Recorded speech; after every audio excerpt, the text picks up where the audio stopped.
What's going on, golf fans? It's your boy Gsluke here with our prop live stream for round 1 of the Charles Schwab Challenge. Gonna get you guys ready for any of your betting exposure tomorrow with a look at the prize picks and underdog boards, averages from last year at this event, weather report, as well as anything that you want to deep dive in the chat. So any specific questions, feel free to go ahead and let me know. We'll probably spend the most time on some of those questions there in the chat, give you about any specific players, bets that you were curious about on some of these different sites, but a little bit of a program that I've already got for us to go through here together. So that'll include like the weather, the averages and whatnot, but anything that you are curious about in particular, now is your time to go ahead and pick my brain. And if you guys aren't familiar with these live streams, we're going to give you an idea of not only how to attack this kind of a slate with your exposure, but also the theory behind it. We're going to completely deep dive the conditions for tomorrow, that including averages, pin locations, and what they historically have done at different rounds around this course. So it's probably the most comprehensive golf preview that you may have ever seen, but that's what it takes to find success in the prop streets.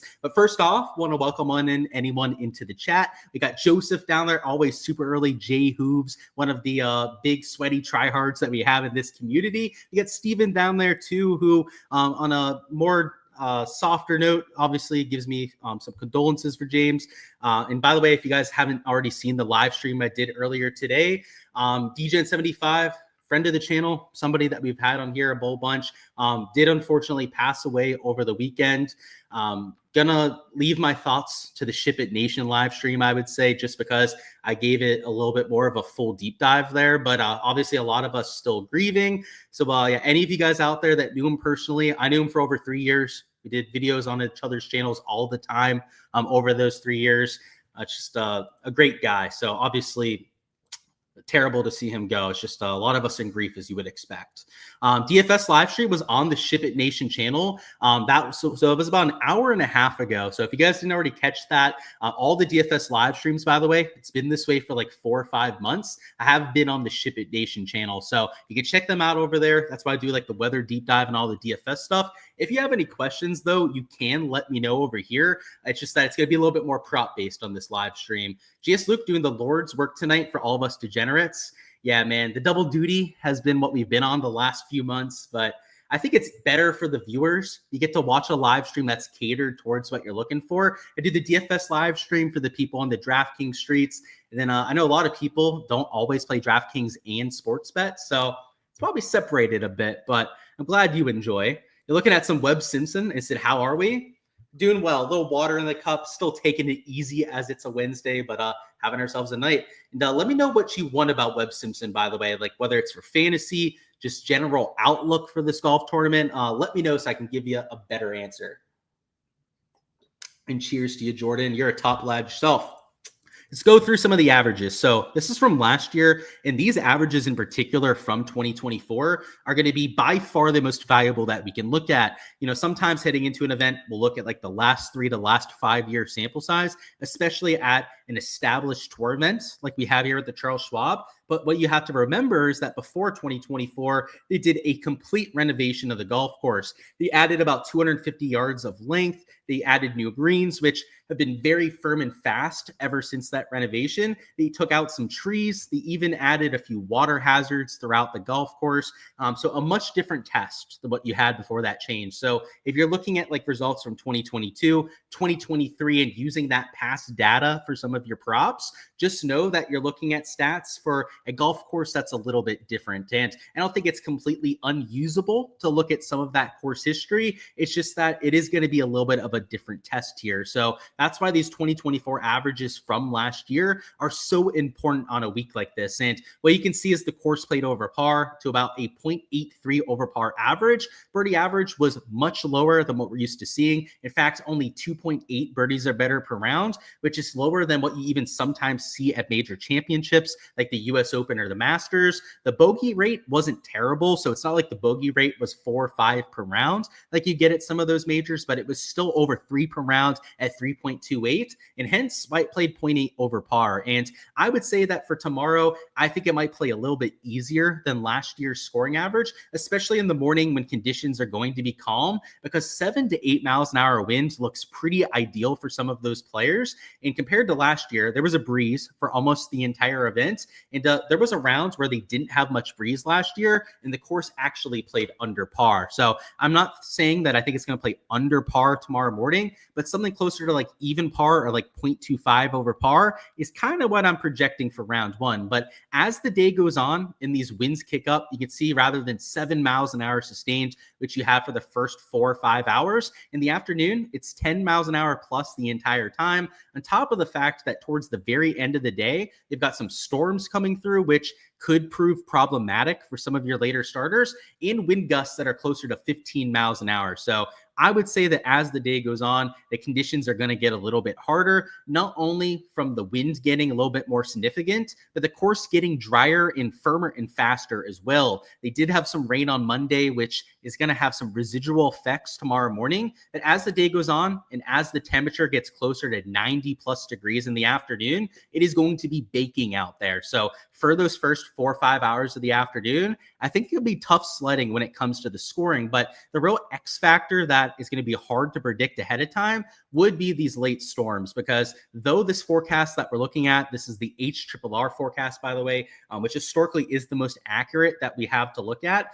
It doesn't have any thunderstorms towards the end of the day. If you take a look at this NEM model, for example, you will see thunderstorms around 5, 6 p.m. And if they end up getting those thunderstorms, maybe the PM wave only gets through about half of the round and then finishes on Friday morning, where you can see it's not going to be nearly as drastic when it comes to that weather. But what I'd say is that this isn't any sort of like a for sure occurrence. We only have a few models that are calling for thunderstorms, but if we go through them, like this Meteo Blue doesn't have any sort of storms on Thursday. This one is calling for them a little bit later into the evening. So this Icon probably wouldn't cause that kind of effect because they don't show up until 8 p.m. It's an extremely volatile weather situation. So for the most part, I've taken my positive stance plays in the morning. I'm trying to avoid some of the heavier winds, and in general, just having a better idea of what to expect. You know, that forecast tomorrow morning looks very similar on all these models that we're looking at, whereas the afternoon is where you're getting that variance. And if it ends up being a crazy afternoon, then having to play through a storm or something like that, I would like my fades ideally towards that side of things. But that's not to say that it has to be a steadfast rule. You don't have to have all of your positive stance plays early and then all of your fades going off late. It is to say, though, that there might be about a half a stroke difference between the two waves, and it wouldn't surprise me if that in the morning it played to like a quarter of a stroke over par, and especially if there's not a delay in the afternoon, if it played to like a 0.75 over par scoring average. And if that's the case, that is significant enough to go out there and play in some of your lineups. And the next thing I want to do here is refresh my Twitter, see if we can get the pin locations for round one, and look at that. We have impeccable timing with these live streams, and we're going to have the pin locations to go through. So let me bring up the PGA Tour website real quick. We're going to go through all these locations on Shot Tracker so that we can get a really, really good idea for the conditions that are at hand. And that's what we do in these live streams. Like I said, we are super try hard about what we do here. We go every single hole. We get an idea for all these pins because it matters. Course setup is one of the bigger factors when it comes to handicapping around. Wind is a huge part of it. Receptiveness of the course is another factor I look at. And then it's pin location setup. Those are the big three that people consider. Most people only look at the wind. Like if you're getting your picks from random slapdicks on Twitter that in 90% of cases have absolutely no idea what the fuck they're talking about. They're just betting the sport, hoping to get coin flips right. And occasionally they hit a coin flip and then they hype it up to all their followers like they're the next coming of Jesus or something like that.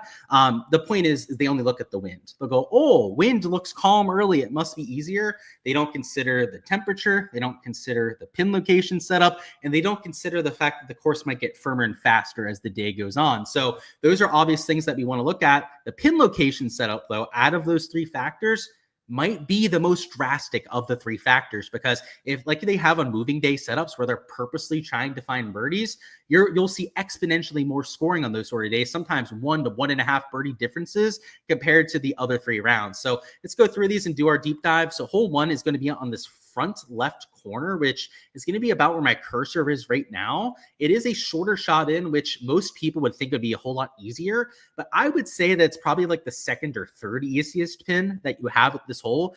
Front right here would probably be the easiest. And the reason I say that is then you don't have to worry about that left side bunker at all. You would also have a little bit of slope to the right that help you move it closer to the pin. But compared to these backside pin locations where you do have a slight bowl aspect, back left and back right, that could help you, it just brings in a much wider miss when you're doing so. And because this is a par 5, a lot of people aren't going to be going for it in 2 anyways, especially because it's 580 yards. So you really have to ask yourself, like, what's the pin location going to look like if you're trying to get up and down? And because hole 1's towards the front side, it's a hole 7 paces on, so it's not a short-sided chip shot. Even if you have like an awkward yardage from 40, 50 yards, you have enough room because it's seven paces on that you can land it on the green and trickle it up near the green pin location. So this whole location at 1, like I said, second easiest that you could possibly get, mostly because the chip shot's just so much easier than there on that back side. But when they put it on that front right, it's going to be even better scoring than what we have for tomorrow. Hole number 2 is a middle right pin location. It's at an awkward spot where it's at a high spot of the screen. You can see towards the right of this pin, it's going to be moving off towards that right lobe. And then just to the left of this pin location, you're going to have it moving towards that front left corner. But the saving grace here is that you're only hitting a 100-yard approach shot. It's a 385-yard hole. And even if you're laying up with a driving iron or a 3-wood off the tee, you're still going to have at most about 100, maybe like 105 to 110 yards, which means even though it is a tough tucked pin location just over that bunker, you can land it just by that pin location and spin it back there. So I don't think that it's completely impossible. It is not the easiest pin though. Like they put it down in one of these bowls, like maybe right about where my cursor is now, or like on this right side bowl, it would be a lower scoring average, but I still think you're going to see some birdies at hole number 2. Hole 3 is in the back side of this hole, and it is already a long par 4. The saving grace with these long par 4s when you get back pin locations is that you have more room to run the ball up. And because the greens aren't super soft this week, they're normally, I don't want to say like super firm, but after the renovation, they're going to be bouncier than most courses on tour. The back pin location with something from 180 to 200 is actually advantageous at a hole number 3. So I think you're going to see some people hit it close. Mostly depends on the wind direction. Morning, I think you're going to see people get it no matter which direction the wind is going, just because it's not going to be very significant. But in the afternoon, if it's playing into the wind, could be a little bit trickier. Next up, we've got hole number 4, which is a par 3, and it's going to be in the middle back. And this is an extremely long par 3, almost 250 yards, kind of similar to the one par 3 that we had at Quail Hollow last week. The 6th hole, that was about 250 yards. I would say, though, that there's a good chance they move up the tee box here, because for days 1 and 2 on the PGA Tour, they hardly ever tip out these super long par 3s. So expect them to perhaps take it a little bit easier on these players. I would say that if it's playing downwind, there's a chance they tip it out. Whereas if it's playing into the wind or with a strong side wind in the PM hours, that they were more than likely to go ahead and move that up. But without me having ever played this golf course before or having ever been on property before, I'm not as versed on the actual wind direction on these holes. Hole 5 is in the back left corner, so this is another longer par 4. This is it's good to have the back pin location, because just like the other par 4, if you need it to release a little bit more, you want the room on the green to work with. But those back left, back right pin locations aren't super easy either. So, on the holes like you have here with these last few that were too difficult, it's just make par and get out of there is what you're hoping from your players. Next up, we got hole 6, which is a front right pin location. This is a shorter par 4. So if you're going to have a front pin, you ideally want them on the shorter par 4s so that you can land the ball at or just beyond the hole and then spin it back to that pin location. And that's exactly what you get here. And on top of it being at the front, you also even have a little bit of slope to work with to help you spin it closer to that hole. Next up, you have 7, which is a back right pin, another longer par 4, but they're putting the pin in the back, which, like I said, you're more casual handicappers that have no idea what they're talking about. We go back pin on a long hole. That's impossible. Well, believe it or not, numbnuts, that's an easier pin location than the front right corner. And I know it sounds mind-blowing. You're like, what do you mean it's easier than the front right pin? Try and hit a 200-yard approach shot to close to a front right pin location. First off, if you're watching this live stream and you're not a pro golfer, your spin on balls, zero spin for most of the people watching this, is going to hit in literally trampoline over the back. But even for tour players, they're some of the longest, best players in the world, they'd have a hard time hitting it close to that kind of pin location. So believe it or not, this is actually one of the easier pins that you get at that hole. Hole 8 is a middle left pin location. So this is a medium length par 3. They'll probably tip this out, I'd say, because it's not an overly demanding pin. But about 5 paces to the right of where this pin location is right now is where you're going to see it for round number 1, which I would say is about an average pin for that kind of hole. It's not too tricky, like I was mentioning. Hole 9 is a front right pin, so another shorter par 4. And they're setting this up for, I think, the best kind of scoring possible, because the long par 4s are setting up towards the back. And then the holes where you're hitting wedge, like you have on a 400-yard par 4, it's towards a low spot on this front right corner. So let's go to hole 10 next for guys starting on the backside. So a short par 4. And you can see it's about where my cursor is right now, kind of towards that high spot, actually, in this like middle right portion of the green. If you miss right, that slope could come into play. If you super overspin it, there is a false front, but it's a wedge in. So just like some of the other shorter par 4s, another target that you want to attack with a wedge. Let's go to 11 next. So 11 is a middle left pin location. So it's about where my cursor is right now. So it's a longer par 5, not many people going to reach it into. And this is a harder up and down than what you had at the other par 5, just because you can short side yourself on the left. If you're short in the fairway, I don't think it's that much of an issue. But if you miss like short left, for example, just behind this bunker, it would be an extremely difficult up and down to get close to that pin location. So unlike the first par 5, there's only 2 par 5s at this golf course. This one does look a hair more difficult, I would say. Next up, we have 12. 12 is a front right pin. It is 460, so you're not really hitting wedge in here, but it is very easy to get up and down to this pin location. The front right bunker might be the only spot that you don't want to miss, because if you miss over here to the left, it's a simple pitch and putt. You miss in this bunker even, you have all that green to work with, and then anything long, as long as you're not in the water long, is going to be a relatively simple up and down to that sort of a spot. 13, so is in the back left. This is a long par 3. You do have a backstop to work with. You can see all of that slope behind it, but because it's a par 3, I don't want to say it's like super hard, but it's probably like a average pin location. And the reason I say that too is there's some slope towards the middle of the screen that you have to get over. And if you leave it short of it and you don't quite get it onto that back shelf, it could be a kind of tricky 2-putt there from the bottom shelf.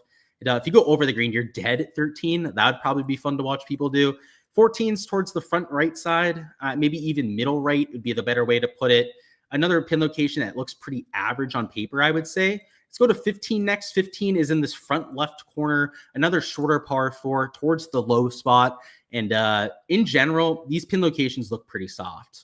Like they don't have any that are set up to be the hardest they could possibly be. I think there was maybe one pin location the whole day we could say that about. Let's look at 16 next. So front right corner with 16, another par 3, which this one looks easier. So this is an example of like a long iron shot. It's gonna be like 185 to this pin location. If they don't move up the tee, they may choose to do so. There's no way for us to know ahead of time. But because it's a long iron shot, it's not like you can spin it off this backstop, right? Like you may look at this from the overhead view and go like, oh, it looks easy. You can just spin it back down there, but you don't spin shots that you're hitting from 185. You don't hit spin shots, especially when you're hitting them from 200 yards, which would be the issue there at 16. 17 is a middle right pin. So it's about 400 yards where I am, about 5 paces to the right side of that pin location there. It's tricky if you get short-sided, but if you miss to the left side of that green, it's a pretty easy up and down. And then finally, 18 is a front pin. This is the easiest that you have at 18. It's not an overly long hole. So towards this front side, you're hitting something like a 9, maybe an 8 iron if you lay up off the tee into hole number 18, which is doable. Now, the back right pin location is also pretty easy just because it's so far from the water, but middle left and then back left here at 18 are the really tricky pin locations that we're going to have to worry about. But in general, after looking at these pins that just dropped for us, it doesn't really change my sentiment all that much. Like, I think that the bogey rate may actually go down a little bit compared to last year, just because those long par 4s, I think, are set up softer than what they had for a lot of last year. The birdie average, though, especially with one of the par fives kind of being tricky, the second one that you saw in that back nine, I think it might go marginally up, like maybe to like 2.9 per round. But I'm not expecting massive differences when it comes to the scoring. Like, I think that the average score for the field would probably be about half a stroke over par. I think morning wave about a quarter of a stroke over par, whereas I think the PM wave will be closer to 3/4 of a stroke. That's how I get to the half a stroke total for the field between those two different sides.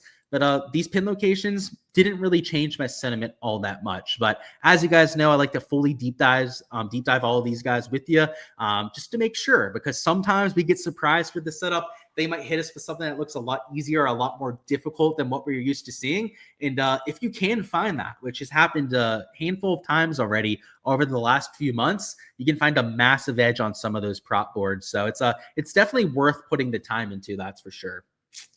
So why not both? Absolutely. I forget who we were talking about before. That's always my answer when it comes to those kind of questions is, it's choose this or that. Why not both of them? Just general upside and course fit would be great. So you're asking about Webb. So I would say the general upside isn't that great. Like, I mean, the upside for Webb is probably top 10. Like, we're not expecting a top 5 or a win for sure. Just at this stage of his career, I think that's asking too much. But he's unowned. You're talking about no steam on the player whatsoever. In my projections, I've got him at sub 3%. So if you're looking for a GPP flyer, I've seen crazier plays, because if there's a course that Webb Simpson can still compete at, it's Colonial, a course that you don't have to be a bomber at, where setting up angles is the name of the game, because historically, those are the courses that he's killed. RBC Heritage, he's made a living at. He's had a lot of success at a Waialae Country Club. That's the home of the Sony Open, which I coincidentally think is a pretty good comp course for this event. I think that he's like a 5, maybe even a 6 out of 10. The comp course history is maybe why it's pushing me towards a 6, but I think that there's one reason to use him. If you're going to use him in lineups, it's because he's super low owned. I personally didn't get there, but I kind of get the argument for playing him this week. He said winds, humidity, and wind all day in tandem. Source, you're a meteorologist for sure. I agree with you on that. And yeah, the PM, like, I just think it's going to play like a half a stroke, maybe 3/4 of a stroke harder. I think the issue is Friday, right? We got to figure out what's going to happen on Friday. As a meteorologist, I would love your take on Friday, because the models are kind of all over the place. One of the ones I saw was calling for it to be like completely flat, whereas the other ones are calling for a similar forecast to Thursday. So I'd love to hear your thoughts on that, because if it is going to be the same both days, I probably don't play a big weather edge. But if you see something different for Friday, then I want to know that, because that could completely flip it on its head. Block over 73.5. Yeah, and I'm not a big block guy. He's got too big of an ego for my liking. Yeah, 73.5 strokes. I mean, he's got to shoot +4 to go over that sort of thing. So let's look at his let me look at his baseline real quick. So he, on average, this is over his last 12 measured rounds, he loses 3.8 strokes per round to the field. So if I think the scoring average is going to be half a stroke to 3/4 of a stroke over par, then yeah, that would make a whole lot of sense for Michael Block if he's playing to that kind of an average. So I endorse that. I haven't bet it myself quite yet. We're going to go through a few props I've played, but yeah, the Michael Block hate is strong within me. When I'm going through pin locations, can I visualize the green surrounds from memory? At courses I've played, yeah, but not courses like this that I haven't been to. For example, Florida swing ones, for sure. Like, I can visualize them in my sleep, actually, without even seeing the holes overhead. I'm that sick in the head. I've seen them that many times that I can do that. But not Colonial, no. It's like, I want to get out to Colonial at some point. It's one of those timeless designs. You always hear people saying they love the design of Colonial. It'll live forever. Like, it's the kind of golf course that, even though it's only 7,300 yards, you can only hit driver like 6 to 7 times at it.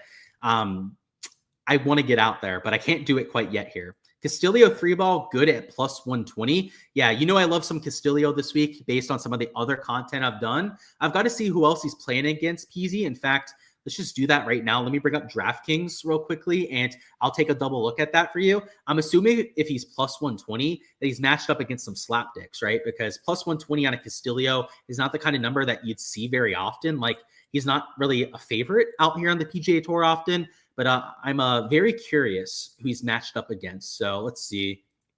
There's the 3-ball section. Let's find Ricky. He's against Paul and John Pock. So Pock kind of slapdick. Jeremy Paul, he's been a hit or miss in 2025. The plus 120 kind of feels like you're getting taxed a bit because I talked him up on Monday and his top 20 number got nuked to absolute shit. I got him at like 6-1 and now he's like 3-1 to top 20.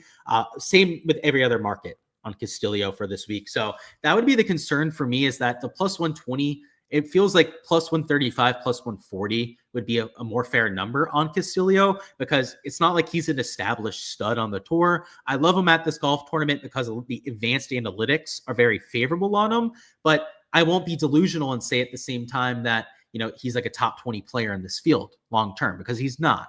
He's a rookie. He's shown us a lot of promise so far, but I might be hesitant at that plus 120. I might be a little bit more interested to see if they have any head-to-heads on a Ricky Castillo, or maybe you can find him at like minus 110 versus, a lower tier player towards the bottom end of the board. That would be where I would go for that kind of exposure. Yeah, Block is crowd dependent. Yeah, by the way, Sean, another capper that I talked to at times. Great to see you in the chat, man. That's exactly why I hate him. Him saying, oh, if I had the big crowds everywhere, I would be a stud and I'd make every shot. I'd make every cut on the tour if I was playing in front of major championship crowds.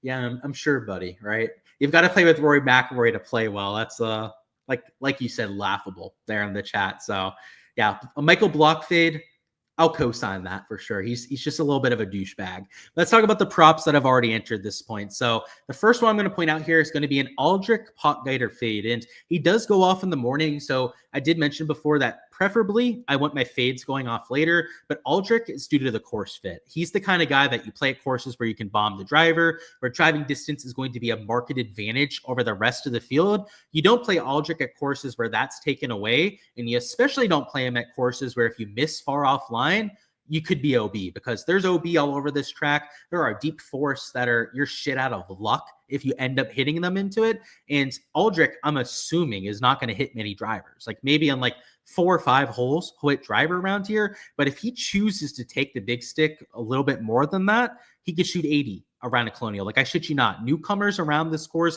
tend to struggle a lot more than others. He has no course history around this sort of a golf course, and we've yet to really see him play well at a golf course like this either. All of his top level finishes where he's finished top 20 or gone into contention at any stage have all been big hitters ballparks, and Colonial would be the exact opposite to that. And it's not like I don't like Aldrich. He's quite literally one of my favorite young up-and-coming players that we have in the world. In fact, he's probably my favorite young up-and-coming player that we have on the PGA Tour this year. But at 70 strokes, the average for strokes last year was 70.8. I think that he's going to most likely have a below average round here, but even a slightly better than average round would only push it 70 strokes. And that might even be a half a stroke to like 3/4 of a stroke gained per round at this kind of a golf course with the terrible course fit. I project him for closer to losing a stroke per round. So I think that there's quite a big discrepancy compared to where this should be priced. In my opinion, he should be at least at 70.5. If not, it's 71 strokes out there for a projection. So the kind of fade that I'd be willing to play. And if you guys saw the Bet the Number article that I posted on their blog this week, then I'm pairing that up with Mackenzie Hughes over on Birdie. So it's a 3x payout if you take those two together. And Mackenzie, I like partially because of the push equity at 3. And like I mentioned, I think the birdie average might go up ever so slightly just because of the fact that the greens won't be as firm the year of the renovation. But if it's like a 2.9 birdie average, that means Mackenzie Hughes only has to gain 0.1 birdies to the field to push that sort of a line. And if you guys followed some of the content that I've done this week for DFS and betting, you'll know Mackenzie Hughes was a top 10 bet that I've already placed, and somebody that I think really sets up well for this course. He's gaining strokes both off the tee and on approach heading into this event. In fact, his tee to green play is one of the top 25 players in the field. And surprisingly enough, and if you know Mackenzie's game, this is extremely surprising, is he's losing strokes with the putter, which is typically by far the strongest part of his game. One of the best putters that we have in the entire world is doing it the complete opposite way, right? It's all the ball striking and then losing on the greens.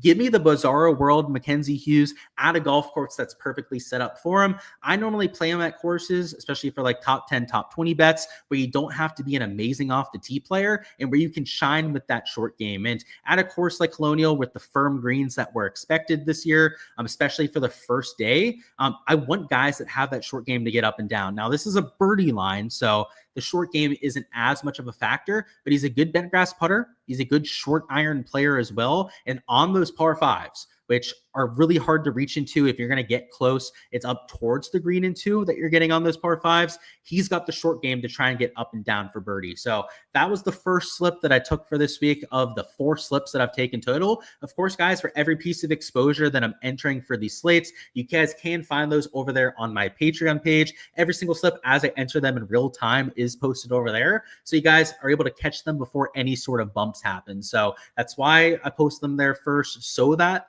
there's some people that can get them. A lot of the stuff that I talk up here on live streams end up getting bumped rather quickly, usually within the first hour or two after I post it, because so many people are seeing it on this sort of channel. There's thousands of people that watch my content every single day. It has not always been the case. I mean, back in the day, I used to do prize picks videos where I legit got in total, including live and then people watching it after the fact, 20 views total for the entire night. Now it's 1,200 to 2,000 people that are watching these live streams after the fact. So that's why a lot of these lines are going to start to move. But for all my hardcore fans that do want to tail all my exposure as I'm entering it, that's what the Patreon page is for. But if you're watching this live, if these lines are still available on the sports books, take advantage while you guys can. The other slip we're going to go through here will be the slip that I took on Underdog. And I'm hoping that they didn't bump them. And my wish was not granted. I did have this under on Hideki at 69.5 strokes. And then the fade I took was Snedeker, who, let's see where he's at. I think we might be able to take this on Prize Picks instead.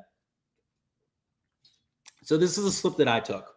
Now, the issue is on these two is that I got them without their multipliers. So Hideki Matsuyama was even money at 69.5. Brent Snedeker was even money at 70.5. So when I played these two together because of the anti-correlation rules, it was a 3.24x payout. With the multipliers here, it is absolute shit. It's only 2.53x. For the love of God, do not enter that slip on Underdog. You'd just be donating. Entering for that sort of a payout, it's plus 153 on props that should be closer to plus 224 is what I ended up getting for my payout. But you can consider doing it over here on Prize Picks, where instead of the 2.53x, you're going to get a much more respectable payout. So just to show you what I'm talking about here, I believe Hideki is still at 69.5. And then if we bring up Snedeker, who should be at 70.5 strokes still, you could just enter it over here for the 3x payout. So maybe not the same exact value that I was able to get on the Underdog side, but that is what the Patreon page is for. Like I said, a lot of people are tailing my action for every single round. So line movement is going to happen on most of these different spots, but there are still places to go out there and get action to these sort of props. And if you can find sports books where Hideki's close to even money at 69.5, I wouldn't hate him for a straight bet on some of those different markets. Do want to mention the reasoning here for this one as well. I know we mentioned the reasoning for the other two props, so I want to give the due diligence for these ones here too. Hideki, reasoning for that is he's got an AM tee time, so that's favorable for him tomorrow. And he's the player that is due for a bounce back. At the PGA Championship, he had a horrendous off the tee week. And the first thing you saw from Hideki Matsuyama is he was out there on the range there on Friday. I mean, they showed it. He was doing speed training on the range, but that shows you how much that guy cares. I mean, you saw it early in the week when he was putting throughout that massive rainstorm. And if there's one player that I know, and it's not even a shadow of doubt in my mind at all, that I know is going to put in the work to figure the damn thing out, it's Hideki Matsuyama. So if I see him miss a cut and then sign up to play the next week, and by the way, this is a golf tournament that he hasn't played in 10 years, so it's not like he likes Colonial. It's not like this is I go there every year, so I'm going to show up there again. No, he added this to his schedule after he missed the cut because he said, no, sir, we are not letting that happen. And I just tell you, that's his personality. He's maybe the hardest worker that you have on the PGA Tour. Give me Hideki Matsuyama for that bounce back. Like I said, there are a few guys on tour that I have that kind of confidence in to figure it out after a bad week. He's one of the guys that I have zero concerns whatsoever about putting in that kind of work. So to shoot under par, by the way, it's a par 70. So you shoot -1, you cover that kind of thing, I thought was more than reasonable. And then just to show you why the line was moving on some of these other sports books and why it still might be value on Prize Picks is he's -135 for the under. So if you're a plus EV better, that is getting really close to that plus EV line. Usually -140 plus is where it is like no matter what, pretty much going to be a value to mix that in on one of these prop sites. Usually it depends on the kind of slip that you're taking, on the kind of odds that you have to overcome for it to be technically plus EV. But -135 is getting close to that. Plus with all the reasons that we added on top of it from the traditional analysis perspective, whether it be the form, bounce back potential. By the way, his one start at this golf course was a top 10 finish 10 years ago in 2014. So though he doesn't have a ton of history around Colonial, at least it was positive history when he got here. And when I was looking at a lot of the advanced analytics, the stats around this golf course, they weren't all like elite for Hideki, hence why he's not like a popular pick on a week like this, but they were decent enough. Like he gained strokes on bent grass. It's one of his best surfaces on the PGA Tour when it comes to his shots gained putting. He's good from 125 to 175. That's where 8 or even 9 of your 18 shots for each round are going to come from 125 to 175. He's one of the best players that we have in the field. Those are even more reasons why I like Hideki for tomorrow. And then the other one here was this Brandt Snedeker over, and he is a PM tee time, so ignore that to the right. That is incorrect on Brandt Snedeker. But at a 207 tee time and at a 0.5 over par, I mean, this is just a fade I'll take all day because I think the scoring average in the PM might even be close to a stroke over par. You know, it kind of depends on where the field average comes in, but if the field average is like 0.75 over, kind of close to where it was last year, and the PM plays a little bit harder, like Brandt Snedeker could be playing on a field average of 71 strokes. And what you got to realize with Brandt Snedeker is that he's a terrible player at this stage of his career. And I'm not even going to mince words on it. Like, I mean, I think he'd say so himself. Like, he's not a PGA Tour competitive player anymore. He's just not. He makes maybe 3-4 cuts at most out of 10 that he plays, usually closer to 1 and 2 at this stage of his career. And while this golf course in the past, like when he was in his prime of his career, was very favorable to him, he has some top 10 finishes.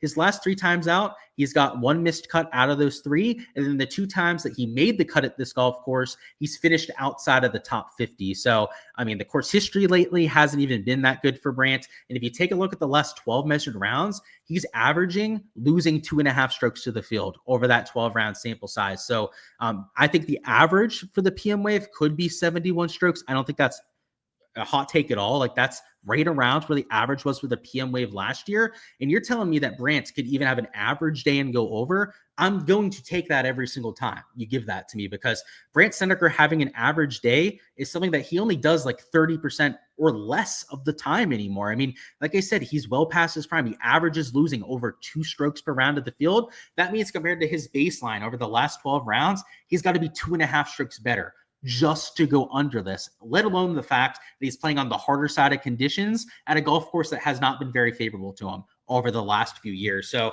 yeah, the payout in Underdog was a little bit better. You know, I apologize for anyone that's just watching this now and is not able to get the same exact value, but because there's value in both directions, I think that you can still even play this at 3x and get away with it that way. But like I was saying before, guys, for every single piece of exposure that I'm playing, that's what the Patreon page is for. And on top of these slips on Underdog and Prize Picks, I've been adding stuff on Sleeper, which I don't know if you guys are familiar with that website, but it's another one of those prop sites, kind of like Better. And they got all these smaller ones that are opening now that you had Underdog and Prize Picks being so successful. But the lines over there are extremely soft. They had guys like Andrew Novak at 70.5. They had guys like Akshay Bhatia, JJ Spawn, like a lot of legit good players at 70.5 strokes. And, you know, though I like fading guys like Snedeker at 70.5 that are well below average players, you give me an elite tier player that on sites like Prize Picks, you can see Novak's at 70, Bhatia's at 70. He was one of the guys they had at 70.5.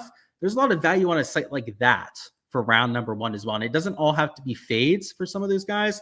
Sometimes even like the prop we took there for Hideki or that over for Mackenzie Hughes, if you can find the right value, and at least what I was seeing earlier today on Sleeper, the value was on positive stance plays on that sort of a website. So make sure to check them out. There's even some other smaller prop websites too that have been posting a lot of props.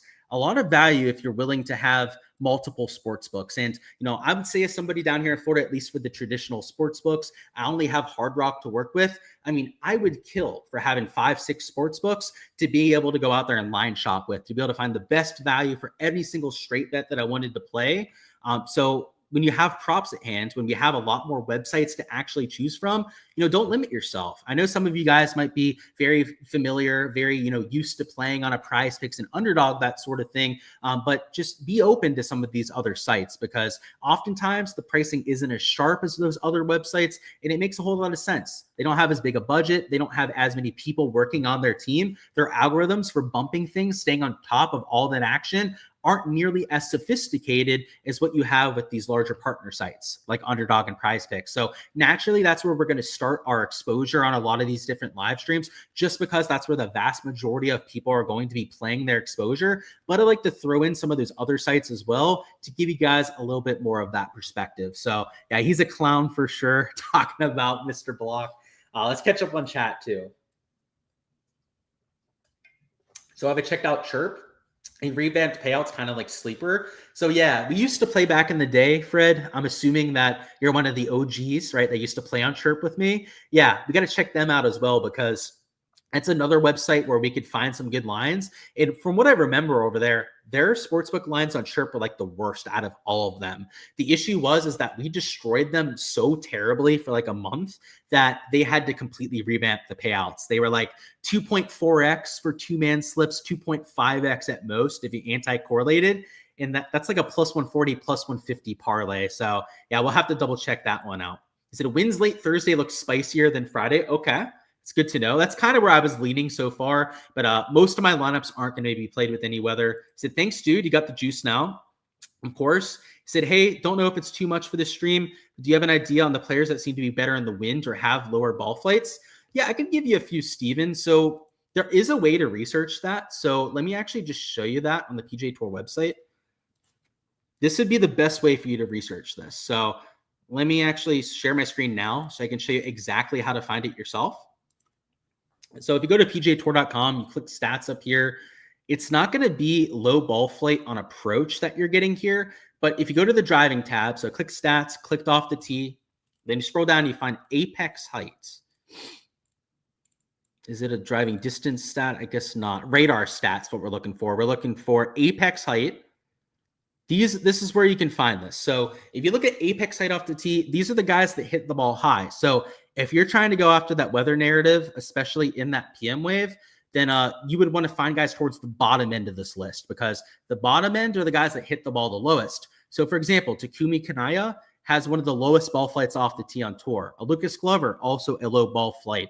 A Ben Coles, a Brian Campbell, a Camilo Villegas, all of these sort of players aren't going to be as affected by the weather. So a Daniel Berger, a Russell Henley are all guys that are kind of known for having that aspect to their game. And that's the reason for that. And I will say the surprising one to see here would be Alejandro Tosti, just because Tosti is a long player off the tee. So, he hits those long blistering burners. Could be a really good value play on a week like this. You got Hideki before the altered payout and paired him in with Aldrich over 69.5. It seems nice. So you got that over there on Sleeper. That's the way to do it too, man. Like on Sleeper, you can really catch them with their pants down, because I've even noticed it myself. If I enter for anything for over like $200 on their website, they instantly bump it an entire stroke. So, I mean, if I really wanted to abuse them on it, and I'm going to plead the fifth on this one, but let's just say that idea hasn't spawned out of nowhere. I'm going to plead the fifth and not incriminate myself on any of these other websites. But you can manipulate the market on some of those sites with a terrible algorithm like that, especially when they let you refund the slips, right? Like if you can place them, move the lines, and then refund your slips, that's when it becomes really fun on some of those prop sites. Not that I recommend doing that, because they will ban you for doing that sort of thing. May or may not have learned that via personal experience, but it's fun to play around with those prop sites at times, because you can tell just how little they know when they're bumping just based on one slip, and then you can refund it. I mean, that's blasphemous. That makes no sense that they would do that. He said, any value on the Underdog rivals? Let's take a look at them, because I didn't look at them before. In fact, they didn't have them posted when I was on here a little bit earlier, but let's see what they're working with. I'll give it a second to load here. I'll take a sip of water. So Akshay versus Hideki. Kind of like Akshay this week, but Hideki is the better player out of those two. I kind of like a Harry versus Davis Riley. Harry's just playing much better golf, and he's the better player long term. My favorite out of all of these would probably be that Hideki versus Akshay, but it's not a big enough edge, in my opinion, that I would play it just because I do like Akshay this week. Now, if it was Hideki versus another mid-tier player that I maybe wasn't as high on as an Akshay Bhatia, I would consider making that kind of a pivot. But I've got Akshay as one of my top 10 plays this week. So that's why I'm personally going to stay away from that one. The other one I kind of leaned on was this Harris English over Riley. English, just a more consistent player on tour, more of that higher level player that you'd expect to see towards the top level of pricing. And I'm not sure the sportsbook odds are that favorable on it, but let's see. I'm assuming they lean towards English. So English is about even money at that sort of number. And let's see where they have Davis Riley. I'm assuming juiced a little bit over. Yeah, so he's minus 140 towards the over direction. You could say slight value on Harris, but it would only be slight value at the very best. So I'll personally be staying away from those. Alrighty, guys, that is all I've got for this live stream. Best of luck with all of your round one exposure. Subscribe to the channel so you guys don't miss any of the content to come. That'll, of course, include complete breakdowns for rounds 2 through 4 for all the showdown stuff and for fantasy. You guys can find that on the Ship It Nation YouTube channel. We're also going to be doing showdown for rounds 2 through 4, so you guys won't want to miss any of that, as well as all these kind of live streams for Friday through Sunday as well. So I'm looking forward to it. Should be a fun weekend. Still thinking of the legend DGen75, guys. By the way, if you guys haven't already shown some love to him on X/Twitter so that his family and friends can see how much that he's loved, please do so. I gave a pretty long monologue over there on the Ship It Nation YouTube channel with my full thoughts. I'd recommend checking that out as well, just so that you guys can know how great of a man that he was. And I'm sure a lot of you guys out there already know yourselves. So just wanted to leave off with that as well. I know we talked about that a lot earlier, but he's going to be in the back of our minds pretty much the entire week. And frankly, get to be on our mind a whole lot of time to come. We're going to keep his legacy alive. It's on my channel over there on the Ship It Nation channel as well. But best of luck. Let's try and take down some contests this week. Let's try and take down some prop contests out there as well, and make it a profitable one, because last week, the first few days for me were a little bit below standard, at least for what my standards are. I lost money for, I think it was 2 of the first 3 days, but Sunday, it all came around. We had the Scotty Scheffler outright happen. I went 15-4 in one of my props on Sunday, so it's just a hair under an 80% hit rate. So it came around in a big way. Ended up taking it from a slightly negative day last week to well into the positive after what we did on Sunday. So we're trending the right way. Hoping we can continue that out there into this kind of event. Best of luck, guys, and I'll see you guys for rounds 2 through 4.